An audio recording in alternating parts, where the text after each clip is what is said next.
The city like splash me, rapping the biggest night news on the radio. About to hit another high, everything you wanna know. But the scoop make it fast. To tax tag, gotta make this moment last. We bringing yo half strip like in the candy with style.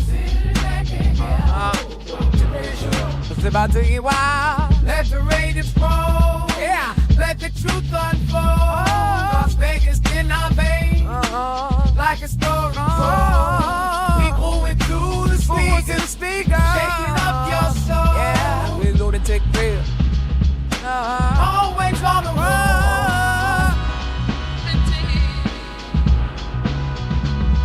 On the strip like some insights, navigate the night. Truth in every state, painted pictures so right. Love to with a brand new secret. Yo, no, listen to the soul star. Pull your orb in that you can't ignore. The heart of Vegas need. The voice you can't ignore. Let the Raiders roll. Yeah, let the truth unfold. Las Vegas in our veins, like a story told. Yeah, keep moving through the speakers, shaking up your soul. The Lunatic RAIDERVIsion, always on the road. Skylights in the desert, feel the rhythm of the beat. We're setting in the stage, making history in the heat. Voices rise and fall in a city that never sleeps. Yeah, the RAIDERVIsion keeps spinning. The secrets Vegas keeps. Let the Raiders roll. Let the truth unfold. Las Vegas in our veins, like a story told. Yeah. Keep moving through the speakers, shaking up your soul. Yeah. The Lunatic RAIDERVIsion, always on the road.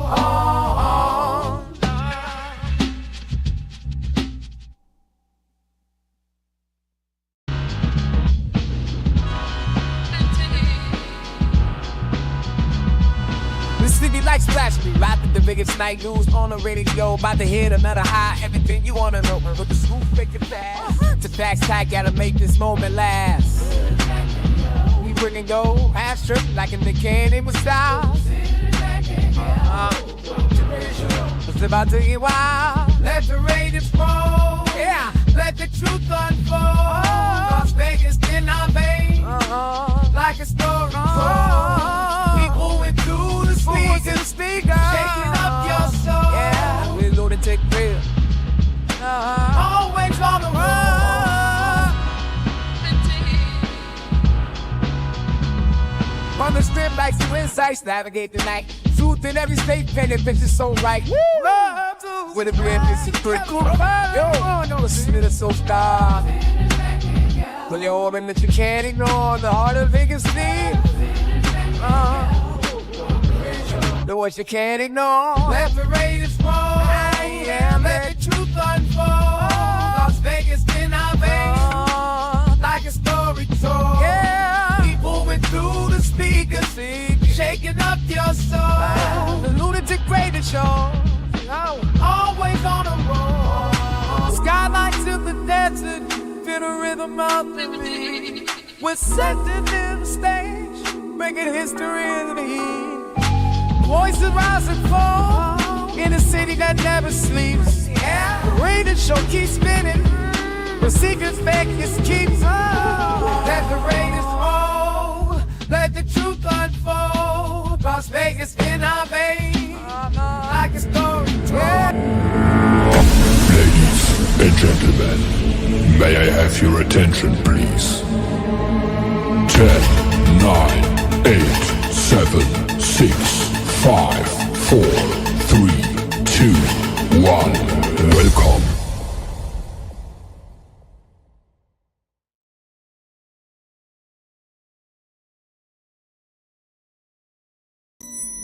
They're here. Rise, my nation. Gather around and prepare.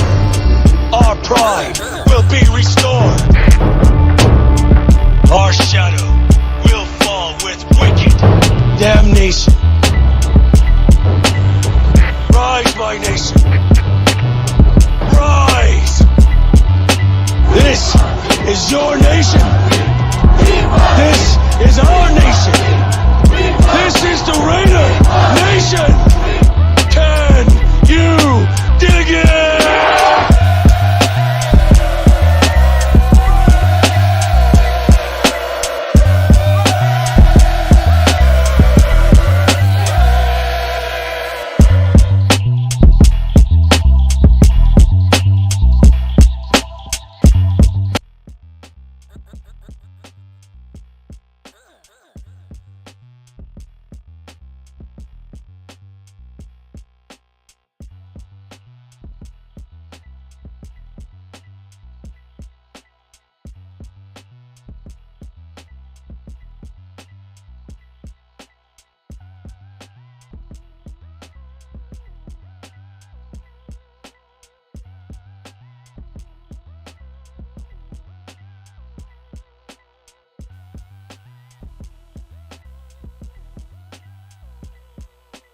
I'm out of time. There you go. There you go.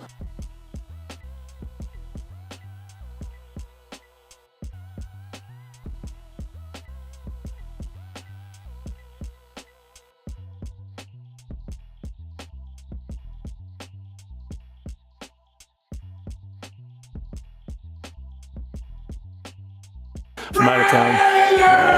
There you go. There you go.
I'm out of time. There you go. There you go.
Okay, we should be good now, y'all. My bad, man.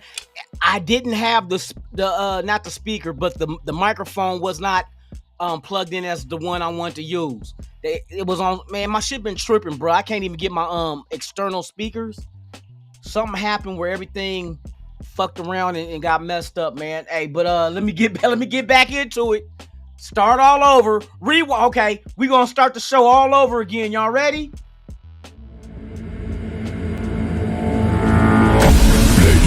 Ladies and gentlemen, may I have your attention, please? 10, 9, 8, 7, 6, 5, 4, 3, 2, 1. Welcome.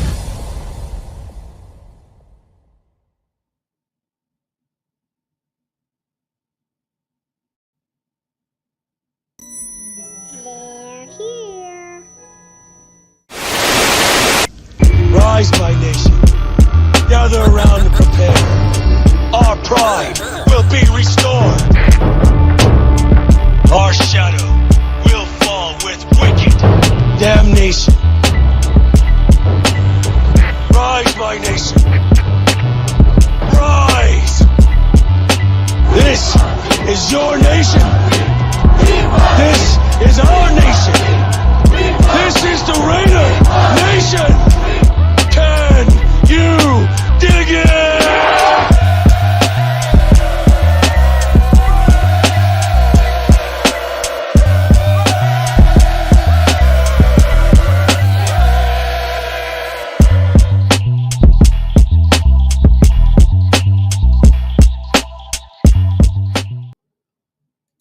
Okay, how are we now? Y'all can hear me?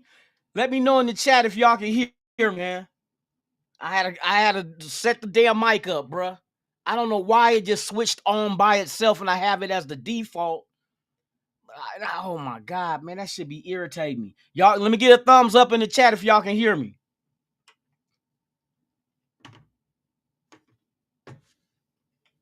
Okay, good. All right, so today's show we're gonna talk about Jack Bech. There was a gentleman from Detroit who they're Detroit fans, but they watch the Raiders. You know what I mean? They cover football, but he was very impressed with Jack Bech as well as Porter at the mini camps. We're gonna talk about Jack Bech and what he brings to the team, but I got a couple of snippets from his press conference as well as the gentleman who was talking highly of him on his podcast. But before that, like I said, let me get into the chat. Y'all already know I had already started, but I can remember name Alfredo the boss with the sauce in the building with the what? There you go. I need to put my now I got the volume coming through my headphones. God dang son of a bitch. Hold on, y'all, so I can hear everything. All right, we good now. I can hear the shit. Now, so we're gonna do Jack Bech and talk about him and how he looks in minicamp. A lot of good things being said about him as well as Porter as the ones that stood out. Shout out to Alfredo, man. I appreciate you, man. Let me get this mic up here like this. You know what I mean? No, this ain't no BBC. It's a MV7. We got SoCal Sound, the building, man. What it is, man. Hope all is well with you. Yes, indeed. Luis Barrios in the building. Let me see. Shit, we're gonna get into that too. We're gonna get into all the cuts and the signings. It's very interesting some moves they make, but the bottom line is they're making moves. They're not just gonna stand put and just think that the roster is a complete finished product, and it's not. You can always get better, and this is exactly what they're showing us. They're going out there, like I said, leave no stone unturned. It doesn't matter if it's undrafted or not. Find players who can help you, give them an opportunity, and see what they get. A lot of people might talk down on a lot of these guys we're bringing in, but give them an opportunity. You never know. Some of these guys been sitting out, either had injury issues in their career or just wasn't a good fit from where they came from. So we're going to talk about all that. SoCal Sound, the building, man, what it is. Navy vet, man. I seen you calling Navy, but I didn't. I kind of figured what was wrong. But I appreciate you, man. I wasn't going to pick up just in case they can hear me. You know what I mean? Raider Paul in the building, man. For real. Let me see what else we got in the building, man. We got Raider Fool Chris in the building, man. Salute. Yeah, man, we 5 days away from Bakersfield, man. Raiders summer kickoff, man. Your boy Lunatik Raider will be in the house. Yes, indeed. Y'all can catch me. I'll be handing out flyers. I'm gonna be there with 805 Raider Fool Chris. Hey, we gonna be in there. We bringing some midgets. Oh, I wasn't supposed to tell them. Oh, little people. Raidettes with little pom-poms. They gonna sing the autumn wind when we step into the building. The autumn wind is a little person. Let me go get stupid. Just Raiders, baby, in the building, man. Salute to you. Yes, sir. Let me see.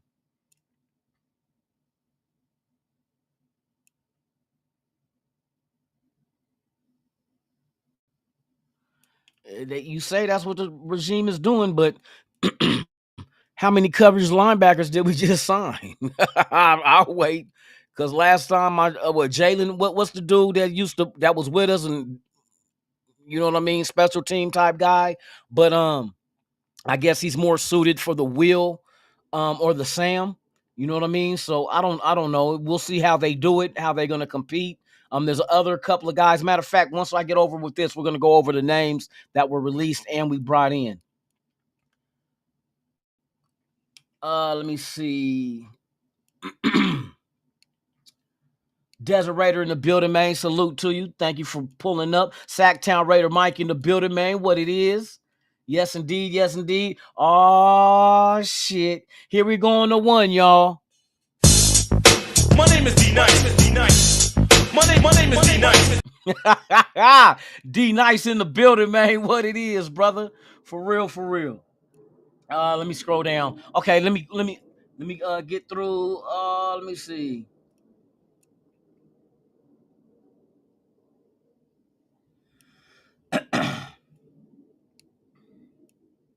Let me see. I gotta go make sure I got everybody. Man, I'm ready to get into it.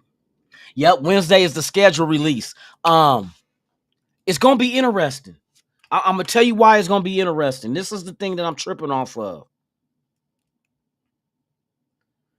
This is the thing that I'm tripping off of. Hold on, real quick. Give me a second, y'all.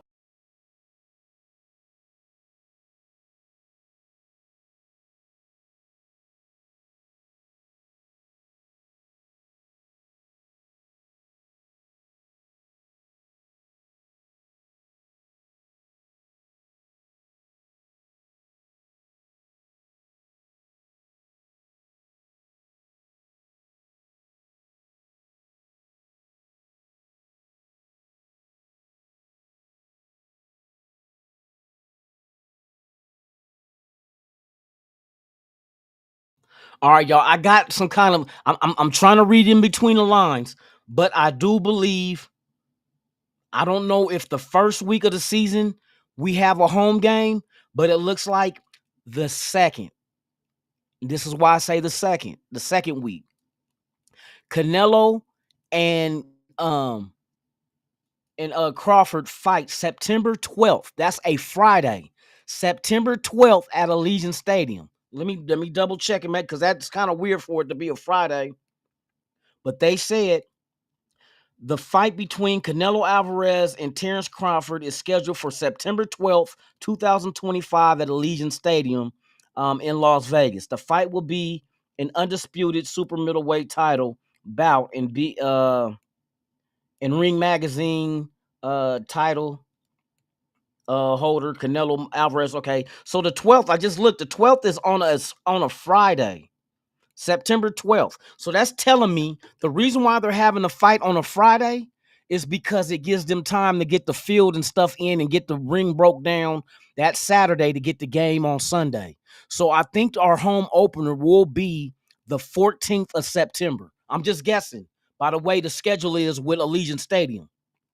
Now, the first week, possibly, maybe we start off the season with 2 back-to-back home games. But we're going to find out Wednesday what that schedule is. They're going to start leaking out big games as before we get to Wednesday. I think it was, last night or this morning? No, this morning, they announced that it was going to be Cowboys in Philadelphia Thursday night football on the 4th. So they're opening up on Thursday night football with Dallas and Philadelphia. So I'm just trying to read in between the lines. Maybe we start off on the road that first weekend, but the second weekend, it looks like they might be making that our home opener, unless, like I said, unless we have back-to-back home games coming out the season. Which when's the last time we did that? Remember the last time we came out on the road, 2 back-to-back road games. You know what I mean? So, and that will also be able to dictate to me when I will have the second annual home opener pool party. It'll be dope if we have the pool party. What if they made it a Monday night football game? It don't have to be the 14th. It could be Monday night on the 15th. And who would they have us go up against? What would be a good lineup home opener, Monday night home opener? You know what I mean? Bells and whistles. Would you start off with New England? Some people might think the Chargers and Raiders here in Vegas,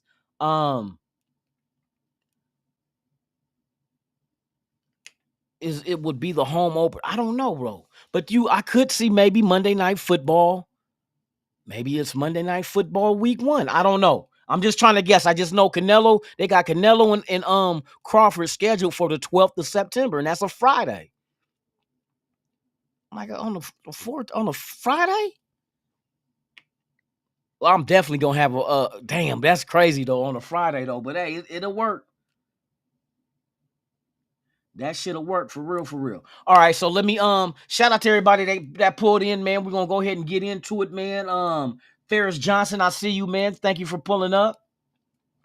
Okay, we got everybody up in here. All right, first thing I want to take a look at, man. I want to take a look at the releases as well as the signings that we brought in. So we can do a thorough breakdown. Let's just make that I'll make that the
they steady tinkering with the roster, bruh. And I'm not mad at them. You know what I mean? I don't want them to stand still.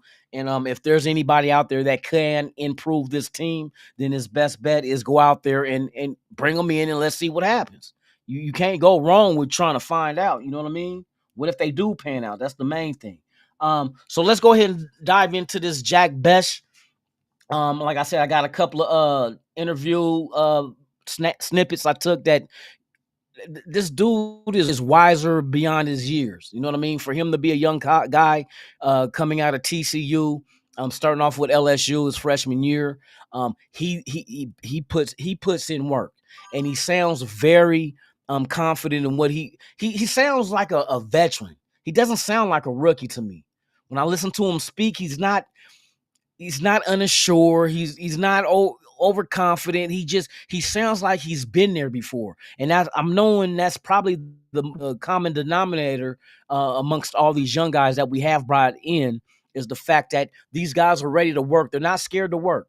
They're not scared to work at all. So, yeah, I look forward to seeing how this guy get off for real. Hit stick. Shout out to you, low key. I think I.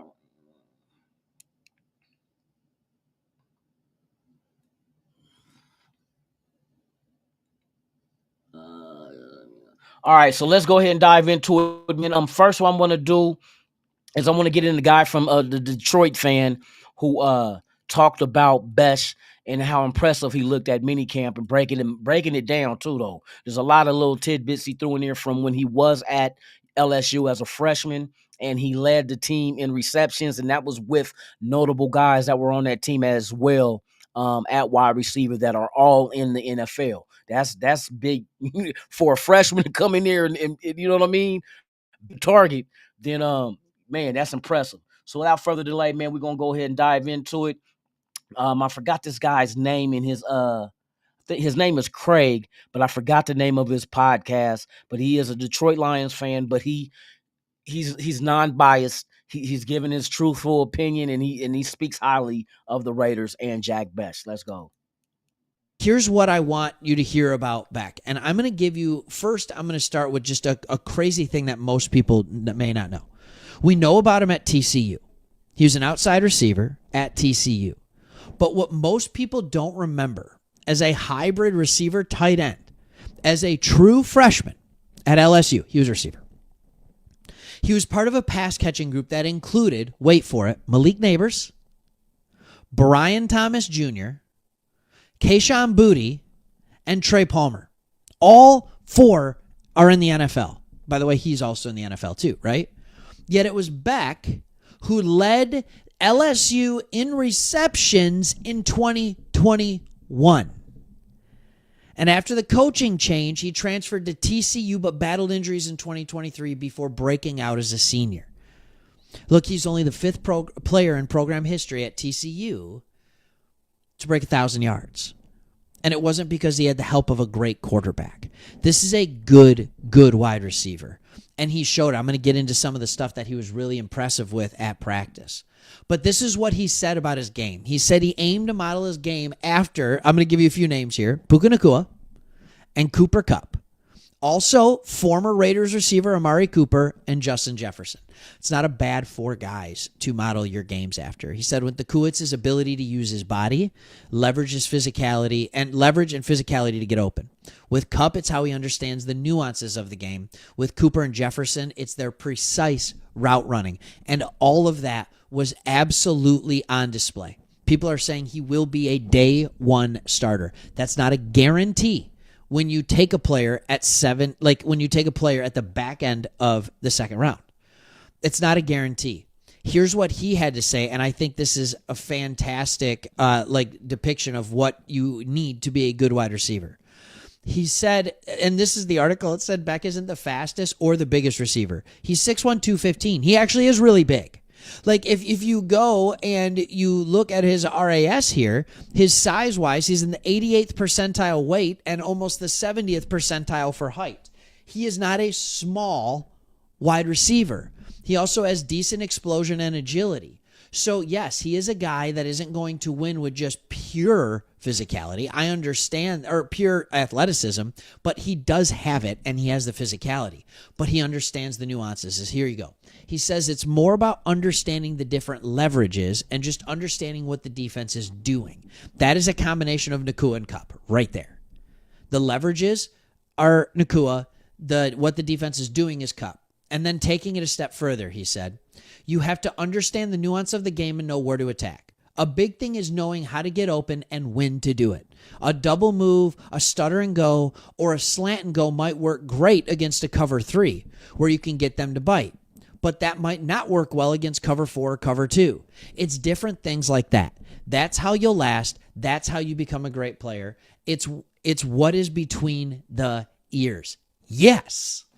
And he has it. But that's the thing. It's not just that. I don't want to buy into this thing of, well, he's a kind of athletic. No, he is he has the correct athleticism in order to be a successful receiver in this league. But it has to be about getting open. All right, it has to be about getting open. All right, toward the end of the practice, he hauled in. I want you to hear this. This should be music to Raiders fans' ears. All right?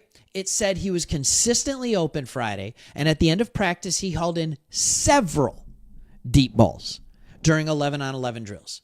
That all would have been touchdowns. All right? We don't know whether he'll spend most of his time outside or in the slot, but he'll be a day one starter if he keeps up this pace. That's the beautiful thing. He can play wherever you want him to. All right, so you have this guy who is already looking like a ready-made finished, polished product. And then you have another guy that came out there and impressive, and that is Darian Porter. And he basically was impressive just because they said he is all of 6'2", right? And his 4.3 40-yard dash time absolutely shows up on the field.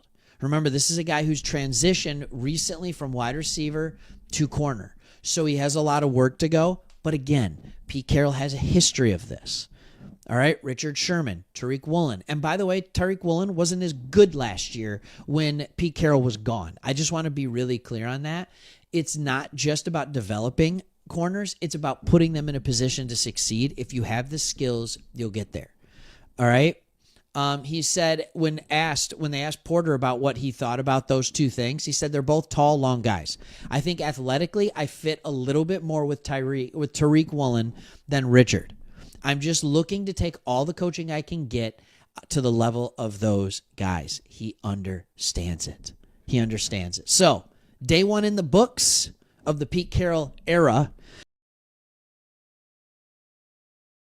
So it's nice to see other fans that really dive into football and do breakdowns, because I can't do it. Fuck your team. But if you're looking at the Raiders and not being judgmental and being biased, and you come out with an opinion that this guy he has it. No wonder they went out and got Bech. And I noticed a lot of things that they did with this draft. If you guys tuned in Friday when I had Q Myers on here from Locked On Raiders podcast, we talked about it. And it was like I sat down and looked at once they went and draft. So you can't even talk bad about this draft because everything makes sense that they did. Everything. We had a whole bunch of holes. So you can't tell me, let's see, they drafted a linebacker. Don't matter what round they got drafted in. If they're good, they're good. And if they fit what you're trying to do, they fit what you're trying to do. We got 2 defensive linemen. We needed that. You see Matthew Butler gone. So we needed that. We got 2 defensive linemen. I say that already. 2 offensive linemen. We got tackle on the guard. Got Charles Grant. The other gentleman, I forgot his name already. But you know who it is. Yeah. So you did that. You got to run. Our running game was last in the league. You get the best running back in the draft. Now, what happens is, since you draft a running back at number 6 overall, you have to make sure that Ashton Genty is successful. You cannot afford to spend a number 6 pick on a player who fails. And you have to make sure you help this guy not fail by going out there and you get him 2 wide receivers that's known to block. You go get 2 offensive linemen that known to block. You go out there and you even get, and these guys are also there even to help Geno Smith stay upright, because the things I've seen Geno Smith doing in camp, and I know it's just camp, you're going up, it's a lightweight workout, a lightweight defense that you're going against, but the accuracy is there. His balls are beautiful. Pause. I know y'all little dirty sons of bitches. His balls are beautiful.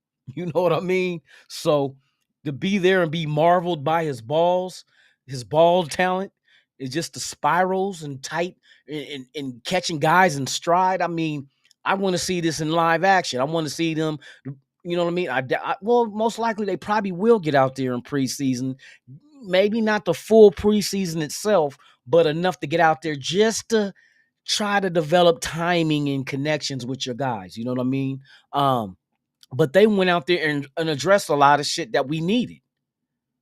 Facts. And it's not that's not even anything to like, I don't know. We got a corner. Everybody was like, we need a corner. We need a corner. Yes, we do need a corner. So what they do, they go get Porter. You know what I mean? So I give this draft a B. Why? Because of the needs they addressed. And I like the fact that they did it. And it wasn't just the need, period. It's not like, okay, we needed offensive linemen. Yeah, we did need offensive linemen, but we also need offensive linemen to help protect Geno. And I think some of these moves were long-term moves, current and long-term, development-wise. It's going to about 2 years. When you get and there's no need for a quarterback right offhand, but you went and got you a guy in the 6th in Cam Miller, which he was an FCS guy, that don't matter. If you can play, you can play. And just like Spy Tech said, it doesn't matter what conference they come out of. In that lower conference, did they dominate? Yes, he won 2 national championships in the FCS. So that tells me, even we want to compare guys against the talent they go up against. If you're going tit for tat, then you can say he's just a mediocre type dude that, in that he's not the best in there, but he going toe to toe with the regular guys that probably won't even make the NFL. But he went over and beyond that. 2 nationals in his conference. You know what I mean? Against all those other colleges, and went up against Malott. Malott's another one. They said it looks like it was a damn good decision to put him at wide receiver.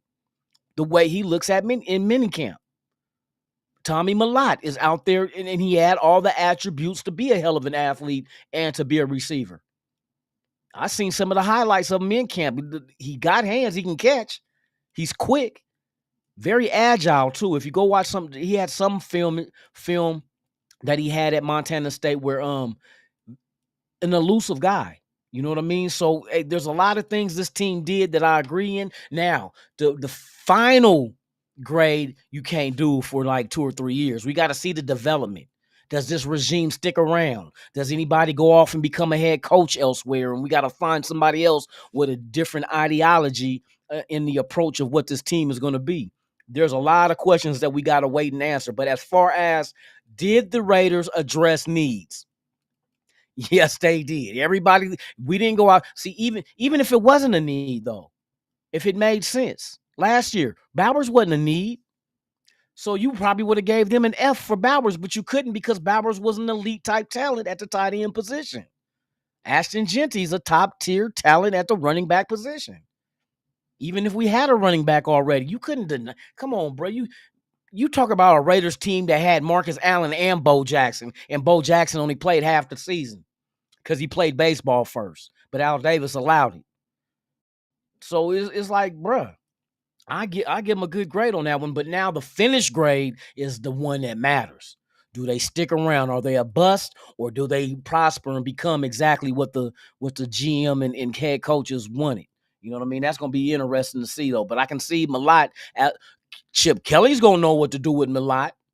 Chip Kelly's going to know what to do with Bech and Thornton. You know what I mean? He's going to know. Just like Patrick Graham is going to know what to do with Pegues and Tonka Hemingway. You know what I mean? And these guys can also come in as fullbacks. You know what I mean? You talk about tush push. We don't need a tush push when you got a damn near 300-pound fullback getting the ball. You know what I mean? And getting right behind JPJ and getting in the end zone at first and goal. Come on, bro. There's a lot of things you can use these guys with. And then when I mean forecasting what they did, I think, to be honest with you, this is my honest to God truth and belief. I believe Bech is here because he possibly can replace Jacoby Myers. Jacoby Myers won an extension. If things don't work out where they can give him an extension that he wants, what do? He got one more. He got what? One more year? Is this the last year under Jacoby Myers' contract? If so, you got 1 year for Bech to do his thing. And Bech is the kind of he kind of reminds me of a Jacoby Myers because he doesn't drop passes and you can use him. You can put him in the slot, put him outside, you can put him anywhere. So it kind of, you know what I mean? Like, I think they're protecting their ass. Like, okay, he can come in here now and play. But if we can't situate things with Jacoby Myers on a new deal, we're not going to be asked out like we were when we let Derek Carr go. Shout out to Derek Carr, man, retiring. I know some people got a little butthurt because I was clowning, but hey, once a Raider, always a Raider, but he's not on the Mount Rushmore of Raider players, bro. I'm sorry, but that's not taking anything away from him. You know what I mean? That's like saying Charles Barkley is not in the Mount Rushmore of basketball, but yet that does not diminish Charles Barkley was the round mound of rebound. He was a small ass power forward dominating. But yeah, man. Hey, shout out to Carr, man. Hey, he looks happy. He looks like he get to move on and now be with his family, and that's what it's all about at the end of the day. Once you finish a long career, now it's all on you and your boys and your daughter and your wife, man. Handle that shit, man. Good luck to you for real, for real. But yeah, man, that's what I have on that one. Okay, now we're gonna get to Bech, and then at his press conference, he said some shit that really impressed me. For him to be a young guy, coming out of college, going into the pros, like I told y'all, he sounds like he has been there for real, for real. So the first one I'm gonna break down or play is him discussing his approach to the pro game. But like I said, he does not sound like a rookie at all to me, bro. I'm excited to see what this kid can do this season, because he has a lot of intangibles that make him a threat. He's gonna be a threat on this field with Bowers and bruh. Hey, they're putting it together. They're putting it together, man. Without further delay, man, let's go. Super surreal. You know, since a little kid, my dream has always been to play in the NFL. So to be able to come to the Raiders with Coach Pete Carroll, Coach Chip Kelly, Coach Chris Beatty, you know, all these masterminds, been in the game for so long. It's going to be a great opportunity. You know, I'm ready, you know, to just keep diving in, keep learning, keep understanding more and more the nuance of the game, and to just keep coming out here and getting better each and every day. Pete Carroll talks about he wants to throw everybody into the fire. There's no hand holding at all. Do you like it like that? 100%. I think it helps you grow. You know, I kind of compare it to my freshman year at LSU, especially on a platform like that in the SEC. You know, whenever you just get thrown in the mix, you have to mature. You have to learn much quicker. You know, so same thing here. You know, you don't have any time to just come out here and not know what you're doing, not play full speed. You know, you got to come out here sharp, condition. You have to understand the game. You have to understand the playbook. You know, I think that only matures you and gets you better. So I definitely like it. Yes, indeed, man. So yeah, man, he's a very mature young man, and I like that. That means he's gonna come with a mature work ethic. You know what I mean? No clowning around, get the business out there and bust his ass trying to be the best he can be, man. And that's what we want this team roster to be filled with. Those type of guys. It becomes infectious. It spreads through the locker room. You got a lot of leaders, a lot of guys that know what their position is and what they're here to do. And I can't wait to see these guys really unfold it and let the world see. This is also Bech, right? Bech. What's my favorite word? Bash. Let's go, man. This is on his team role, and here's another part of his press conference that really impressed me. You know what I mean? So this is Bash on his role on the team. You know, it's going to be whatever role the coaches need me to play. You know, I'm here to play my role. I'm here to help the team win. You know, it's a team first mentality. Whatever I can do to help the team win, I'm going to do. So whatever role that's carved out and the coaches want me to do, I'm going to do to the best of my ability. You know, and like I said, it's a team first, and I just want to go out there and help my team win as many games as possible. And that's it. Whatever role they want him to play in, he just wants to help this team win. If every guy on this roster has that mindset, which that's another, see, we're all looking at football ability. And that's all that's all we stand by. I was like, oh, well, he's a 4 this in the 40 and this and that in the 40 or a vertical, and this is him in the broad jump. But what kind of person are you bringing into your locker room? What kind? Is he going to be the one to help lift others because he's infectious like that? He seemed like it to me. He seemed like it to me for real. So I'm very interested in seeing what this finished product looks like once they get the roster down to 53. Guys are going to come, guys are going to go, but the guys that's remaining, who are they and how do they fit together? It's not about individual players. It's about the team as a whole. Like I say, the machine as a whole is greater than the sum of its parts. It doesn't matter Bech by himself, Porter by himself, Jacoby Myers by himself, Genty by himself, Geno by himself. What does it look like with all of them together? Start in your mind. Tell me what you think this offense is developing into. They got killers on this team, bruh. Any defense out there is going to be stressed because there's too many things they have to account for. You must account for Brock Bowers. Facts. You can play him anywhere. You will have to pay attention to Jack Bech or Bech. You will have to pay attention to Jacoby Myers. Ashton Genty is another one you're going to have to pay attention to. And here's the cherry on top. You also got to pay attention to where Geno Smith is. Because just as fast as he can hand it off to Ashton Genty, it's just as fast he can keep it and run himself. Defenses is going to, if you cause a defense just a split second to stop and have to analyze shit and then react, no longer is it muscle memory. You have to try to assess the situation and then make a move. It's too late. It's too late. Receivers already off the line of scrimmage. Play action pass is already in effect. And then teams are going to probably think, I know because Genty has that big name, they're going to want to try to stack the box. But guess what? Go ahead and throw them safeties down there in that box. And you put Thornton out there man-to-man with one of your 5'11 corners who only got 4.45 speed. You're going to have to lighten that box up because of Thornton. You're going to be like, bro, we can't throw extra 8-9 in the box, man, because if we do that, Thornton going to beat us. He going to beat us on the 7 route. Plain and simple. We can't put a linebacker on him. He going to get smoked with this guy at 4'3", 40.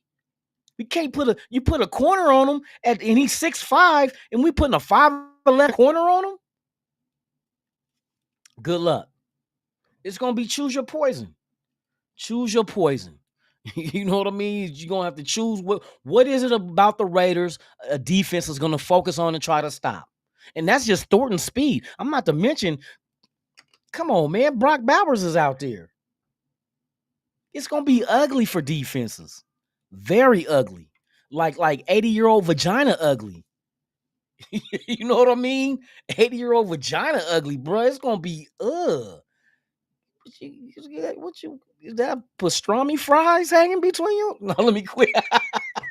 But for real though, it's gonna be a lot of stuff that defense is gonna have to account for. And I guarantee you, with the 11 men that defenses have on the field, not all 11 of them are gonna be locked down, stand out, above average talent. There's gonna be a weak link out there. There's going to be a weak link out there on defense that we can go ahead and look at the corner they got over there on such and such. Oh, they putting 9 in the box because they worried about Genty? Oh, yeah, we about to smoke their ass. Oh, they getting smoked. Smoked. Rotisserie barbecue smoke with the wood chips on the coal. You feel me? In the barbecue rub. I'm telling you, bro. I'm just. Now, I'm not saying that we're gonna be that, but you see the potential. You see the potential, and the crazy thing is to even have your offense to be elevated past what it was last season. Like I think there's enough, and the competition is the main thing. A lot of people overlook competition, and it's not just for the guys who make the roster. It's for the guys who pushes those guys to make the roster. Somebody's going to push somebody to go the extra mile to make sure you don't take my job. So that's where competition is going to come into, and there's competition at every level of this team. Every level. Linebackers, yeah, you may not like the names, but let's see what they do together. It's not Devin White by himself out there now. It's not a Landon Roberts out there by himself out there. It's not. These guys are not, you know what I mean? These guys, it has to work within the scheme of everything. And the scheme is supposed to be simplified where there's not a lot of thinking, just a lot of reacting, which gives them a little bit more speed in coverage. If I have to sit there and think about it, You know what I mean? But I think all in all, this is just a hold us down right now. Some of these guys will probably return. Some of these guys will return next year, and I'm speaking of the free agents. Some of them will return. And then what you do next year, as you can see, we hit the draft and free agency without a full front office of scouting in the scouting department. Why else do you think after the draft, why did we go out and get old boy from Denver? Old boy from Philadelphia. Now you're shoring up. Now you're shoring up your scouting department, your front office guy, the guys that's gonna find the talent. See, we didn't have that during the draft because everybody was with teams.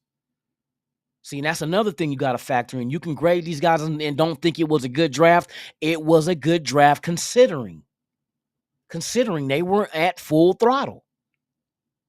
They weren't at full throttle. They didn't have everybody there. That just showed you they didn't. They went out there and grabbed these guys after the fact because next year, we're going to know what we need. See, we had to go in here and look at somebody else's work, somebody else's roster development and drafting and free agent signing. Somebody else did this. It's kind of like somebody had some slabs laid down in their driveway and they're not happy with it, so they call up a new cement mason to come. Hey, we didn't want it like this. We want exposed aggregate. We want this. We want expansion joints. We want, you know what I mean? But these guys didn't do like we asked. So now that new cement mason has to come in and assess what the previous mason did and what needs to go and what can stay. And then the equivalent is now next season you will be the cement mason to take the job on head from here on out. Somebody hired me to come do the driveway, done deal. I know exactly how you want it and how to get it done. So Spy Tech went out and got these guys. Next year, that's the true tale of what this front office can do. Show me next year's free agency and next year's draft. And I know they want to trade back again in this draft to get more picks. So now we knowing the philosophy of Spy Tech is, and it's true. It's true to form. The more picks you have, the more chances you have to be successful. Plain and simple. You can address a lot of needs. I was originally believing, okay, we trade back in the first round and get multiple seconds. I was wrong by one round. They traded back in the second and got multiple thirds. Got the deal done. Got the deal done. But now we see this is going to be their approach. They're going to be aggressive when it comes to trading back, getting more assets, and addressing more needs. This is how you cut down the time of being a contender. More picks you have, you cut back on time because there's only 7 rounds. We had 11 picks. Go figure. Just on 2 trade backs. And they wanted to trade back again because they asked him about, there was a certain round they asked Spy Tech about, and he said, well, we would have loved to trade back again. Nobody was trying to trade back. And then some of the targets that we had were known to be 49er targets, and we know how the 49ers draft. Makes you like, okay, these are legitimate guys to go after. So I'm just looking forward to see how the finished product is, how they come together, both on the defense and the offense, to see exactly what this team is going to look like, man, for real, for real. So, yeah, man, that's going to be it for today's show, man. We'll be here tomorrow. Same Raider time, same Raider channel. We're getting closer to not just the schedule release on Wednesday, but I know they're going to leak out a game here, a game there along the way. We'll see if the Raiders get any primetime games that's going to be leaked out. Christmas, Thanksgiving, Black Friday, bar mitzvahs, quinceañeras, circumcision day, whatever you want to make up a game for. Hey, Raiders is ready to play, man. We coming to play, man, on whatever. You know, it don't matter. We gonna be ready, man. But it's gonna be interesting to see this shit unfold, man. Shout out to everybody that's out there, man. Once again, if you have not done so, please subscribe to the channel. That like, man, we are over 2,300 subscribers. Working our way to 3,000, man, with the help of you guys and you getting your friends involved as a Raider fans, man. Tell them to subscribe, like, and share.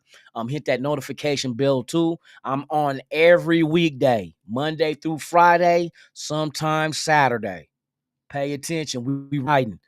This Friday, the second episode of Friday Night Feature. Who will it feature? I don't know. Tune in Friday night, 6 p.m. Pacific, 9 p.m. Eastern, right here on Raiders Allegiance with your boy Lunatic Raider. And if you're gonna be in Bakersfield on Saturday night, you gonna check me out there, all right. Bars. I'll be in Bakersfield, man, for the summer kickoff, man. Let's go. Yes, indeed, man. Let's get this season, get ready to get cracking, and hopefully we can open some eyes. Open some eyes and cause some teams to sweat. So with that being said, man, this has been the Lunatic Raiders show, man. I'm about to get my ass up out of here, man. I gotta go to work, man. But hey, I gotta pay the bills. With that being said, man, you guys enjoy your day. Make it back home to your loved ones. Be safe. And remember what I always say about this time. Stan, what I say? Oh, stay asleep. I'm out this bitch. Ha ha.